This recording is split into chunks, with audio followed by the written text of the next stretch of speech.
Welcome to Salem Sundari channel. இன்னைக்கு நான் mutton வச்சு ஒரு ரெசிபி பண்ண போறேன். அது என்னன்னு உங்களுக்கு நான் கடைசியா சொல்றேன். இல்லை நீங்களே போக கண்டுபிடிச்சிருவீங்க செய்யும் போதே. என்ன பண்ணலாம், ஒரு குக்கரை அடுப்புல வச்சிடலாம். வச்சுட்டு சும்மா ஒரே ஒரு டேபிள் ஸ்பூன் கடலெண்ணெய் விட்டுக்க. மட்டனுக்கெல்லாம் சமைக்கும் போது டேஸ்ட் சும்மா அட்டகாசமா இருக்கும். இப்போ எண்ணெய் காஞ்சிருச்சு. இப்போ நம்ம என்ன பண்ணலாம், இந்த களி வச்சு ஒரு 1/4 டீஸ்பூன் மஞ்சத்தூள் போட்டுக்கலாம். 1 டீஸ்பூன் இஞ்சி பூண்டு விழுது போட்டுக்கலாம். போட்டுட்டு நல்லா வதக்குங்க. நல்லா அந்த மட்டன் நல்லா ஒரு மாதிரி கலர் மாறி வரும். அந்த அளவுக்கு நீங்க வதக்குங்க. இதுக்கு தேவையான அளவு உப்பு போட்டுக்கலாம். உப்பு போட்டு நல்லா பாருங்க, கலர் மாறி வந்துருச்சு.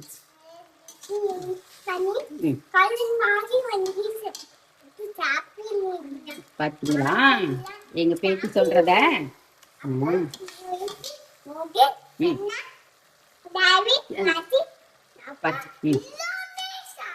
எல்லாருமே மட்டன் குழம்பு வச்சு சாப்பிடணுமா?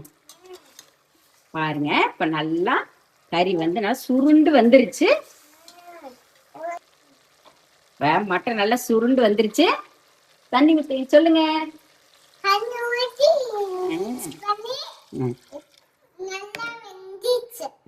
பாத்தீங்களா, தண்ணி ஊற்றி மிக்ஸ் பண்ணதுக்கு அப்புறம் நல்லா குக்கரை மூடி வேக வச்சிருங்க. மட்டன் நல்லா வெந்ததுக்கு அப்புறம் என்ன செய்யலாம்னு பார்க்கலாம்.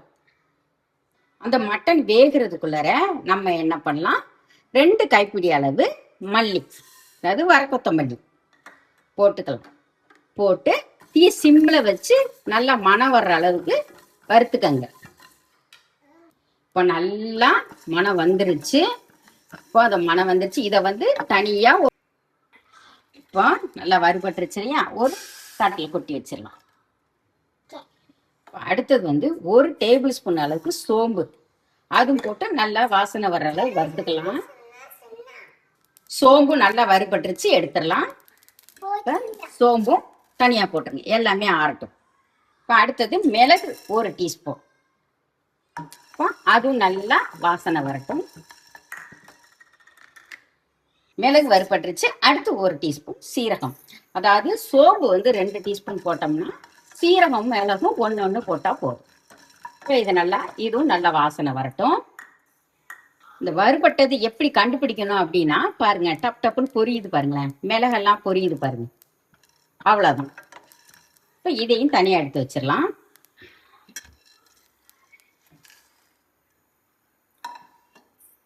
இப்போ அடுத்தது மிளகாய் போடலாம். காரத்துக்கு ஏற்ற மாதிரி போட்டுக்கோங்க. பாருங்க, இந்த பேத்தி தான் கொட்டுறாங்க, அவங்க தான் எல்லாமே நான் தான் போடுவேன் பாட்டி அப்படின்றாங்க. பாருங்க, இப்போ இந்த மிளகாயும் லைட்டாக வறுத்துக்கலாம். மிளகாய் பாதி வறுபட்டோன்னு 1 துண்டு பட்டை, ஒரு 3 ஏலக்காய், ஒரு 2 கிராம்பு எல்லாம் போட்டு இதையும் நல்லா வறுத்துக்கலாம். இதுவும் நல்லா வறுபட்டுருச்சு, தனியாக எடுத்து வச்சிடலாம். திருப்பி இன்னொரு வானல் அடுப்பில் வச்சுட்டு அதில் 1 டேபிள் ஸ்பூன் அளவு கடலெண்ணெய் ஊற்றுங்க. 1 துண்டு இஞ்சி போடுங்க. இஞ்சி போட்டு 1 செகண்ட் வதக்குங்க. ஒரு 10 பல்லு பூண்டு போடுங்க. எங்க பேச்சு 10 பல்லு பூண்டு, அது நல்லா 1 செகண்ட் நல்லா வதக்குங்க. வதங்கினதுக்கு அப்புறம் 4 கிலோ சின்ன வெங்காயம். இப்போ வெங்காயம் பூண்டு இஞ்சி வதங்கிட்டு இருக்கு இல்லைங்களா, அடுத்து என்ன போட போறோம் பாருங்க. இப்போ எங்க பேத்தி தான் போடுவாங்க என்னதுன்னு. இப்போ பாருங்க, எங்க பேத்தி போடுறாங்க. என்னது பாது? கறி வீச்சுங்களா பாருங்க. கறிவேப்பிலை நல்லா ஒரு 3 கொத்து போடுங்க. என்னது? 1 போட்டுருங்க. அதாவது மட்டனுக்கு தக்காளி போடாமையே செய்யலாம், ரொம்ப டேஸ்டா இருக்கும். ஆனா நம்ம இன்னைக்கு ஒரே ஒரு தக்காளி போட்டுக்கலாம். போட்டு இது எல்லாமே நல்லா வதங்கட்டும். இதெல்லாம் வதங்கிட்டு இருக்கிறதுக்குள்ளர அதுக்கப்புறம் எங்க பேத்தி சொல்லுவாங்க பாருங்க. என்னது அது? கீழே இங்க கோகனட் இங்க காட்டுங்க, கேமராவில் காட்டுங்க. 1/2 மூடி தேங்காய் துருவி போட்டுருங்க. என்னோட சமையலுக்கு பேத்தி தான் ஹெல்ப் பண்றாங்க. நல்லா வதங்கட்டும். விட்ட மாட்டுறாங்க வீடியோ எடுக்க. பாத்தீங்கன்னா பாட்டி நான் தான் ஹெல்ப் பண்ணுவேன், நான் தான் ஹெல்ப் பண்ணுவேன்னு சொல்லிட்டு பாருங்க, ஒவ்வொன்றா ஒவ்வொரு பொருளா எடுத்து போடுறாங்க. பேத்தி நானும் ஃப்ரெண்ட்ஸு. அது அடுத்து என்ன போட போறீங்க?